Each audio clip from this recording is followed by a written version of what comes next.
one and all present here on such an occasion. I'm Sharon Steffi of grade 10 Topaz.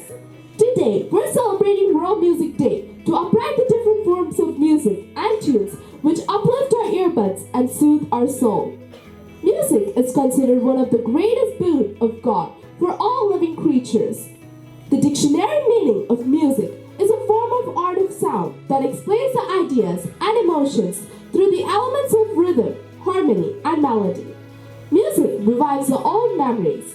Music therapy is often considered a great way to solve bigger problems, stress-related issues, or emotions in our daily life. Music is a great way to activate our brain cells in different ways. This helps in healing the damaged areas, which allows the people to regain their speech and their physical movement. Thus, music can take out people from stressful situations. I want to end the speech by thanking God for such a gift, music. If you have the skill to create music, you surely have a gift to cherish forever. In the concluding part, I would like to say, let the world heal with the melodies of music, and let your life flow with the rhythmic chords of music. Now our school choir is going to perform a soulful performance.